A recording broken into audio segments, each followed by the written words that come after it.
नमस्कार, जोहार। मैं हूं राजेश कृष्ण और आप देख रहे हैं बाइस्कोप न्यूज़।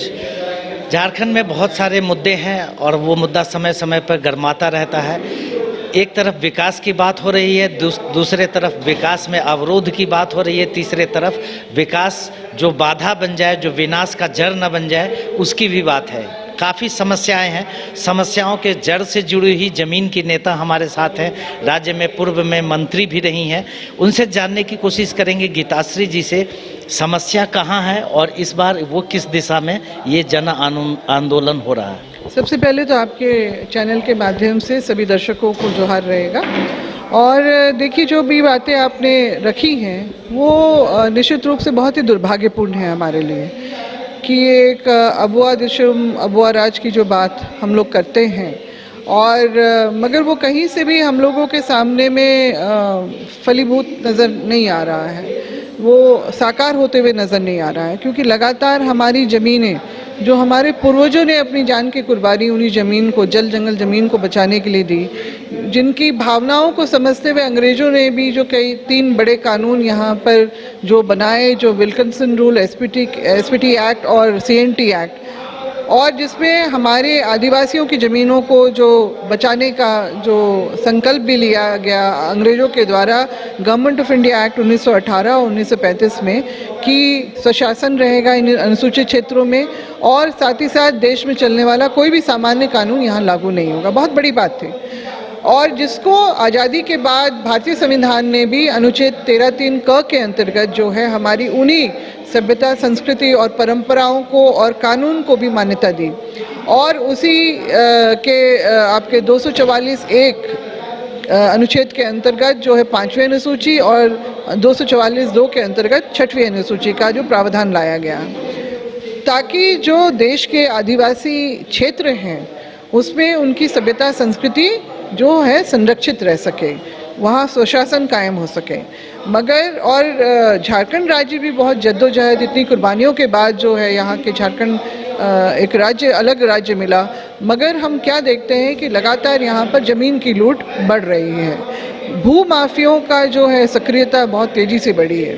बिहार जब झारखंड बनने से पहले इतना सुनाई नहीं पड़ता था, मगर अब तो लगता है हर गली मोहल्ले में दलाल खड़े हैं। वहाँ पर सिंडिकेट एक बन चुका है और जो है आदिवासियों को लालच में आके या दबाव में आके अपनी ज़मीनों को खोना पड़ रहा है। दुखद बात यह है कि हमारे अपने समाज के कुछ युवा लोग या कुछ ऐसे लोग जो ज़्यादा सोच नहीं पाते, वो इन ज़मीन दलालों के, ये भू माफियों के हाथ के मोहरा बन जाते हैं और वही फिर अपने समाज को भी नुकसान पहुंचाते हैं। अभी आज जो ये प्रेस वार्ता हमने रखी वो मुख्य रूप से जो है नगड़ी ज़मीन बचाओ के संघर्ष समिति के तत्वाधान में ही है, क्योंकि हम लोग देख रहे हैं कि जब 1954-55 में जब बिहार राज्य के समय में जब इसके अधिग्रहण की बात आई वहाँ पर नगड़ी के खेतों के और गाँव के ज़मीनों का, तो जब ग्रामीणों ने विरोध किया था तो तत्कालीन मुख्यमंत्री ने खुद आके बातें सुनी, विरोध को समझा और प्रक्रिया को रोक दिया था। और इसीलिए प्रक्रिया कभी आगे अधिग्रहण की तरफ बढ़ी ही नहीं, जो कि 1894 के जो जमीन अधिग्रहण कानून के अंतर्गत की गई, करने की बात थी। इसीलिए तो जब झारखंड बनने के बाद 2008-9 में जब रिंग रोड के लिए अधिग्रहण की बात आई और जब लोगों ने जाके कृषि विश्वविद्यालय में जब इसके लिए इसका अधिग्रहण के कागज मांगे तो नहीं था वहाँ पर। उसके बाद जब आपका नेशनल लॉ यूनिवर्सिटी, आईआईटी और आईएम के लिए जब ज़मीन का अधिग्रहण की बात आई तो उस समय भी लोगों ने इसका विरोध किया। उस समय तो दिशुम गुरु जो शिबू सोरेन जी भी आए थे और उन्होंने जोतो रे कह के जो कहा कि तुम्हारी ज़मीन है, तुम हल चलाओ, जोतो इसको, और ये आह्वान किया था। उसके बाद उस समय भी अधिग्रहण रुक गया था। मगर पिछले साल फिर से जब रिम्स 2 बनाने के लिए जब वहाँ पर बिना प्रक्रिया को निभाए हुए, यानी कि ग्राम सभा, बिना ग्राम सभा के जो वहाँ पर आपका एक तरह से घेराबंदी कर दी, सरकार ने अपने अधिग्रहण में ले लिया बिना कागजी किसी प्रक्रिया में जाते हुए, तो इसका ज़बरदस्त विरोध हुआ। क्योंकि आप एक उपजाऊ ज़मीन को बंजर बनाने की प्रक्रिया की तरफ बढ़ रहे हैं। आज का युग ऐसा है कि बंजर जमीन, रेगिस्तान में भी लोग जो है फसल उगा रहे हैं, पेड़ उगा रहे हैं। तो ऐसे में आप बंजर जमीन मतलब उपजाऊ जमीन को बंजर बनाना कहाँ तक न्याय संगत है। और देखिए, नगरी खासतौर से इस गांव के लोगों ने बहुत अन्याय झेला है। मतलब समय समय से उनके जमीन खेतों का अधिग्रहण होता रहा, कभी रिंग रोड के लिए, कभी नेशनल लॉ यूनिवर्सिटी के लिए। तो अभी जो भी ज़मीन अभी 207 के तकरीबन जो बची हैं, वो उसमें लोगों के पास बची कुची ज़मीन है। जो 500 घरों के जो ज़मीन सिर्फ 200 के आसपास है खेत। तो यानी अब वो गए तो अब वो ज़मीन अगर उनके हाथ से चली आती है तो वो भूमिहीन हो जाएंगे। भूमिहीन इसलिए भी हो जाएंगे क्योंकि 2012 से ही ना खेत का, ना ही खेतों का, ना ही आपके गांव का जो है बस्ती का रसीद कट रही है। यानी उनका जो अपना स्वामित्व का जो दावा होता है कागजी तौर पे रसीद के द्वारा, वो नहीं हो रहा है।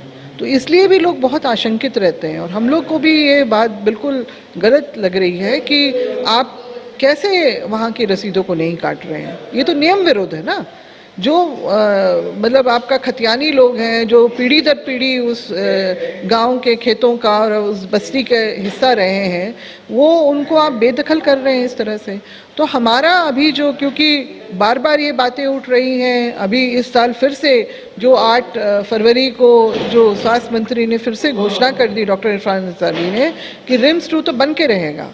भले ही जो पिछले बार का जो विरोध प्रदर्शन हुआ पूरे देश राज्य भर के जो जनता, जो आदिवासी समाज के लोग जो वहाँ उतरे विरोध प्रदर्शन में एकजुटता दिखाई अपनी, तो भले ही सरकार अभी शांत जरूर है, मगर इस तरह की घोषणा जो है आशंकित करने वाली, डराने वाली है।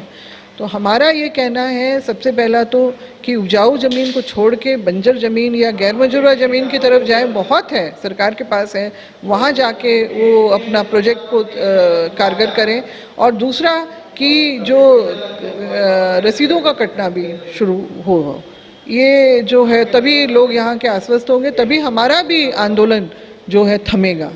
जिस तरह से जल जंगल ज़मीन की बात की जाती है, संरक्षण के लिए सारे सरकारी दावे होते हैं, अबुआ सरकार की बात होती है, स्थानीय आदिवासियों की सरकार की बात होती है, हितों की बात होती है राजनीतिक लेवल पे, लेकिन धरातल लेवल पर देखें तो शेड्यूल 5 का जो है वो विरोध हो रहा है। और जो है सो आदिवासियों की ज़मीन का रसीद नहीं, उनका हक मारा जा रहा है। तो इसमें कहीं ना कहीं राजनीतिक इशू हो रहा है। जैसे अभी इरफान जी का जो बयान आ रहा है, ये ईगो में बात फंस रही है, दलगत बात फंस रही है। ऐसे में आदिवासियों हितों का संरक्षण किस तरह से हो पाएगा? हमारे जनप्रतिनिधि, चाहे वो विधायक बने हों, चाहे वो मंत्री बने हों, चाहे वो मुख्यमंत्री बने हों, उनको एक बात तो स्पष्ट रूप से समझना होगा कि ये देश लोकतंत्र से, भारतीय संविधान से चल रहा है। और निश्चित रूप से हमारा राज्य भी उसी लोकतंत्र का हिस्सा है। ये राजतंत्र नहीं है कि आप ईगो में लेके जो है इस तरह के फैसले लें और लोगों को मतलब प्रताड़ित करें इस तरह से। आपको मानवीय दृष्टिकोण सबसे पहले बनाए रखना होगा, तभी आप लोगों के साथ न्याय कर सकेंगे। और निश्चित रूप से जो आपने बात कही कि 5वीं अनुसूची का जो मूल जो आधार है वो है कि आदिवासी के जो लिए अनुसूचित क्षेत्र जो घोषित हुए हैं, आदिवासियों की परंपरा, संस्कृति, उनकी ज़मीनों, सबका जो संरक्षण होना चाहिए। यहाँ स्वशासन की भी बात जो है बोली गई है, तो वो कहाँ हम लोग देख रहे हैं? कहाँ? हमारा तो निरंतर जो हमारी चीज़ों का उल्लंघन हो रहा है।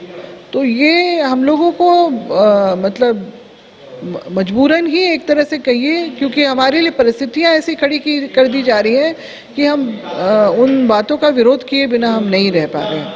तो सरकार एक मानवीय दृष्टिकोण रखे, इन सब चीज़ों को दरकिनारा करते हुए जो है लोगों के हित की बात सोचे।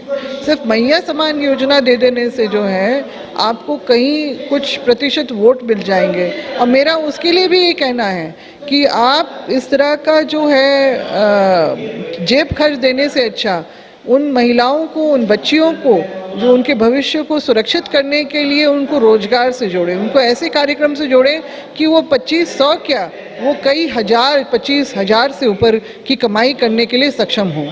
उसके लिए तैयार किया जाए। तो मतलब इस तरह का जो परिस्थितियाँ यहाँ इस राज्य में बन रही हैं, इसलिए हम लोगों को ज़मीन की लूट भी लगातार जो हम लोग देख रहे हैं, तो उसमें कारगर जो है और कितने दखल दिहानी के भी केसेस हम लोग लगातार देख रहे हैं, उनका निपटारा नहीं हो पा रहा है। लिस्ट बहुत लंबी है और उसमें अगर तरीके से काम नहीं होगा तो समस्याएं इसी तरह से बनी रहेंगी। आम लोगों के पास ये जो सरकार का रुख है, कानून का जिच है, पेचीदगी है, ज़मीन माफियाओं का जो यहाँ पे नेक्सस बना हुआ है, ऐसे में तमाम तरह के जो झारखंड को संरक्षित करने की जिस तरह की बात हुई थी, यहाँ की परंपरा की बात हुई थी, जिन मुद्दों पर आधार पे इसको अलग किया गया था, वो तो सारा कुछ धराशायी होता हुआ दिख रहा है। तो जबकि यहाँ पे जो सरकार है, इस सरकार से अगर उम्मीद नहीं होगी तो आगे आदिवासियों के लिए बहुत उनके अस्तित्व पर खतरा होगा। आम जनमानस किस ओर बढ़ रहा है सोच में? नहीं, देखिए, बहुत दुखदायी स्थिति। आज मैंने सुबह ही एक वीडियो देखा राजरप्पा मंदिर का, जहाँ पर एक पुलिस पदाधिकारी ने एक श्रद्धालु के साथ बहुत मारपीट की। मतलब दुर्भाग्यपूर्ण ही रहा ये सब कुछ। तो ये सब नहीं होना चाहिए। यानी सिस्टम के लोग, प्रशासन के लोग, चाहे वो पुलिस के हों या सिविल एडमिनिस्ट्रेशन के हों, वो लोग भी कहीं ना कहीं संलिप्त होते चले जा रहे हैं।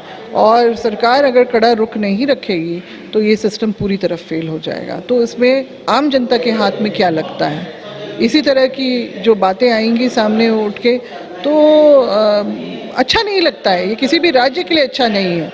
प्राथमिकता होनी चाहिए किसी भी राज्य के अपनी जो राज्य की जनता के हित में।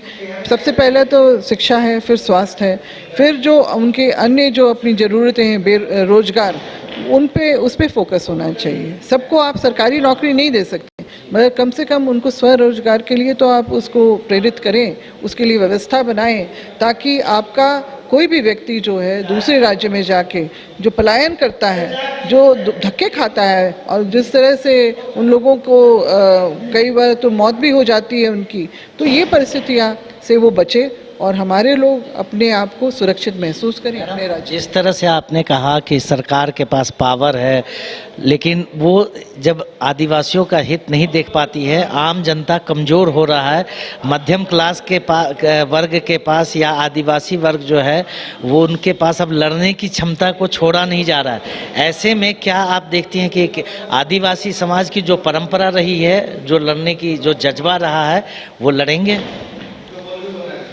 हाँ, बल्कि ढकेला जा रहा है लड़ने के लिए। एक तरह से देखा जाए तो एक बार परिस्थिति थी राजतंत्र में, जिस तरह से लोगों ने यहाँ पर जो लोहा लेने के लिए खड़ा होते थे अपनी चीज़ों को बचाने के लिए, आज भी उसी तरह की परिस्थितियाँ खड़ी हो रही है। और अब तो सोशल मीडिया का ज़माना है, बहुत जल्दी चीज़ें एक जगह से दूसरी जगह जाती हैं। तो अभी तो सब जगह मनोस्थिति तकरीबन एक जैसी ही है और लोग जो हैं इसमें कहीं ना कहीं अपने आप को विवशता के ही आधार पे, मतलब किसी को शौक नहीं है कि अपनी शांति भंग करके इस तरह का संघर्ष करें, मगर करना पड़ेगा ताकि तभी हमारी चीज़ें बच पाएंगी हमारी। आप थी गीताश्री उरांव, जिन्होंने विस्तृत रूप से राज्य की समस्याओं पर, आदिवासियों के हक पर और जो यहाँ की सरकार है उसके रुख पर स्पष्ट बात की है। और उन्होंने कहा है कि रिम्स 2 में जो आंदोलन है वो जारी रहेगा जब तक कि वहाँ के आदिवासियों के हक और हकूक़ का फैसला उचित न्यायिक रूप से नहीं हो जाती है।